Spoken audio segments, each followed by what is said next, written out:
Hola, nuevamente el Señor nos permite meditar juntas en su palabra. El pasaje que nos toca observar se encuentra en Segunda de Reyes, capítulo 12, verso 17 al 21. También veremos Segunda de Crónicas, capítulo 24, del 15 al 25. El sumo sacerdote Joiada, dice en Crónicas 24, había envejecido y murió lleno de días. De 130 años murió. Y lo sepultaron en la ciudad de David con los reyes de Israel, porque había hecho bien con Israel, para con Dios y con su casa. Esto fue honroso para el nombre de Joiada. Ahora, ante la ausencia de Joiada, vinieron los príncipes de Judá y ofrecieron obediencia a Joás, y el rey los oyó. ¿Qué fue lo siguiente que hizo Joás? Él y sus nuevos consejeros desampararon la casa de Jehová y sirvieron a los símbolos de acera y a las imágenes esculpidas. ¿Podemos decir que fueron las malas influencias los que cambiaron el corazón de Joás? ¿Qué pasó con todo lo que Joiada le había enseñado y guiado por tantos años? ¿Dónde quedó que Joás hacía lo recto ante los ojos de Jehová?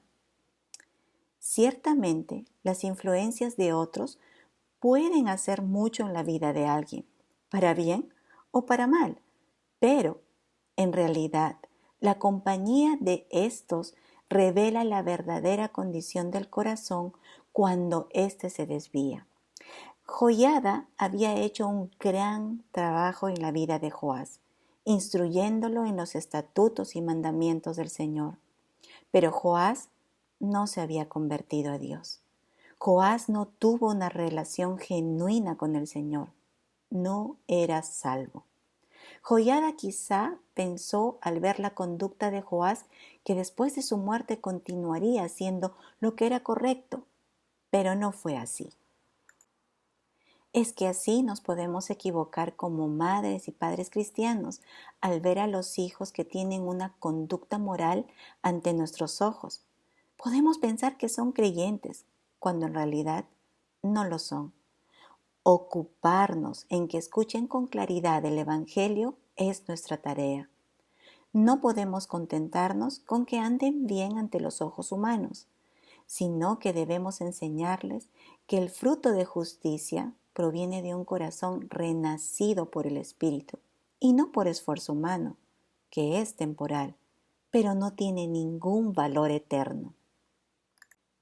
Sin embargo, debemos ser conscientes que nuestra labor como padres tiene un límite, pues la salvación es de Dios y no de nosotros.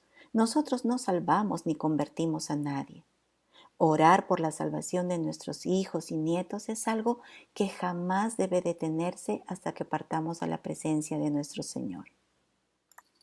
Volviendo al pasaje de Segunda de Reyes, dice la Escritura que el Señor levantó a Hazael, rey de Siria, para atacar Israel, y que tomó la ciudad de Gat, y que quiso tomar Jerusalén.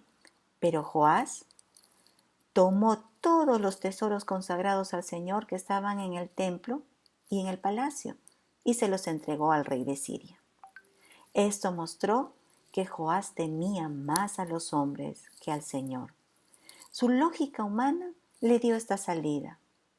Ahora, ¿funcionó su plan? Sí, porque Hazael salió de Jerusalén, pero su ataque se detuvo solo por un tiempo. Si Joás hubiese sido creyente, si él hubiese buscado al Señor para que lo libre, como lo hicieron sus antepasados, ejemplo tenía en sus reyes antecesores que guardaban el camino del Señor. Y Dios los libró de sus enemigos. Pero Joás rechazaba al Señor y quería hacer según su propia sabiduría, sin reconocer que Dios fue el que envió a Hazael, su enemigo, y que también lo podía detener. En su misericordia, Dios envió a varios profetas para advertirle, pero Joás y sus príncipes no oyeron la voz de Dios. En el libro de Segunda de Crónicas, capítulo 24, verso 18, al final del versículo nos dice que La ira de Dios vino sobre Judá y Jerusalén por el pecado de idolatría de Joás y los príncipes. Es que el pecado jamás es de consecuencia solo para el pecador. Siempre va a irradiar a quienes están cercanos. En el caso de un rey, a su pueblo, sus súbditos. En el caso de un padre o de una madre, a sus hijos. En el caso de un creyente, a la iglesia. Ya hemos dicho anteriormente, el pecado es radioactivo, lo contamina todo. Ante la rebeldía de Joás, el Espíritu de Dios vino sobre Zacarías, hijo del sacerdote Joiada, quien amonestó al rey y al pueblo, diciendo: Así ha dicho Dios, ¿por qué quebrantáis los mandamientos de Jehová? No os vendrá bien por ello, porque por haber dejado a Jehová, Él también os abandonará. Pero el rey y los príncipes conspiraron contra Zacarías, y el rey dio orden de apedrearlo en el patio del templo. Joás no se acordó de la misericordia que Joiada, padre de Zacarías, había hecho con él. Antes mató a su hijo. ¡Qué terrible deslealtad! ¡Qué corazón tan endurecido! El sacerdote profeta Zacarías, hijo de Joiada, pronunció al morir un clamor delante del Señor. Jehová lo vea y lo demande. Esta oración es de entrega total a la justicia del Señor y no la del hombre, ni siquiera la propia. Finalmente, el reino y la vida de Joás estaba en declive y una caída estrepitosa y sin honra. Fue herido por los sirios en una batalla donde los sirios eran mucho menos que el ejército de Judá. Pero es que Dios los había entregado en las manos de sus enemigos.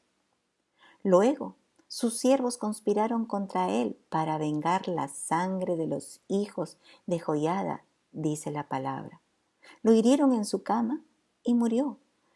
Lo sepultaron en la ciudad de David, pero no en los sepulcros de los reyes, como lo habían hecho con Joiada. Es decir, murió sin honra.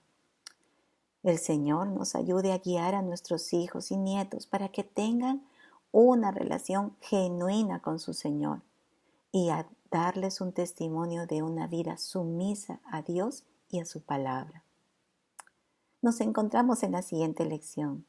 Dios las bendiga.